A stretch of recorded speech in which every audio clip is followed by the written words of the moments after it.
Dina Marie from Cultured Palate, here today to show you how to make homemade sauerkraut. Sauerkraut, not just any sauerkraut, but lacto-fermented sauerkraut, is very healing and healthy for your gut. It provides probiotic food, and it's been proven that probiotics in the form of food can more readily make it into your intestines to feed the healthy bacteria in your gut. That's a lot different than taking probiotic supplements, because many of the probiotic supplements on the market today only get into the stomach and they don't make it past the digestive juices, which is fine. Your stomach needs probiotics also. But especially if you're on the GAPS diet, you're trying to heal that gut, the leaky gut syndrome, and probiotic foods are really a great way to nourish and heal that lining of the intestines. So we're going to start by shredding our cabbage, and I like to use my food processor. It's just a lot faster. So let's get started. You can see I've already got it cut up, and I'm actually going to do 2 medium-sized heads of cabbage. Now you can just do one if your family is not eating as many probiotic foods, but for me I like to do 2 heads at a time. So I just put my cabbage in, turn the processor on.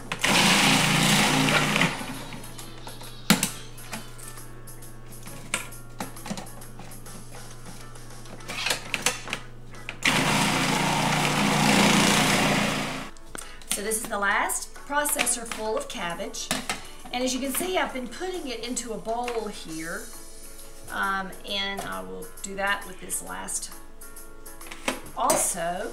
And then you can tell I like to use my hands. Now the rule of thumb is a tablespoon of salt, sea salt, for every medium head of cabbage. I did 2 medium heads of cabbage, so I'm going to use 2 tablespoons of sea salt. You're going to put that in there, and you're just going to kind of mash and stir. Mash and stir. You want to get that mixed up really well. What this does is it helps pull out the juices in the cabbage.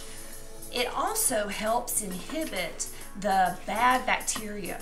We want to encourage the lactobacilli, and the sea salt helps inhibit any of the other bacteria until enough lactic acid can be formed. So we're going to continue to mash and stir for 10 to 15 minutes, and I don't always do it constantly, but frequently. Okay, so I have been mashing and stirring, and if you could see down in the bottom of my bowl, there's probably a good ½ inch of juice. So now it's time to pack the sauerkraut, and I love this glass jar. It's a gallon glass jar, but you can use any type of jar. I have even done it in my half-gallon mason jars.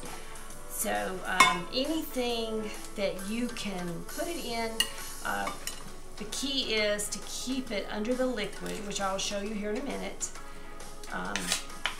So open this in. Don't want to lose any of that good juice. Now, for a starter, it is possible to make sauerkraut without a starter, because the salt does inhibit the growth of the unwanted bacteria, and it will give the lactic acid time to form. But I like to give it a jump start, and you can purchase vegetable starters, or because I have kefir in my home all the time, that's what I use. I did a side-by-side test and really could not taste the difference. The biggest difference was that the liquid sometimes is a little bit cloudy white from the kefir, but to me that's not a big deal. So what we want to do now, because it is a anaerobic fermentation, we want to cover as much of the cabbage as possible, and we're going to weight it down. So I've poured about 4 cups of water in here, and this is my kefir. And remember, I did 2 medium-sized cabbages, If you're only doing one cabbage at a time, you would use a quarter cup of kefir or the vegetable starters, and I have it linked in the post of the ones that I have tried, or the one I have tried. But this is a half a cup of kefir. I'm going to go ahead and pour it into the water so it mixes really well. And this is two tablespoons of dill. I'm going to give this a quick stir. The dill is completely optional. A lot of times I make my sauerkraut and I don't even use the dill, but it does add a nice flavor. So now I'm going to pour this over. And if it's not enough, I'm going to go ahead and add more water and just kind of stir it around.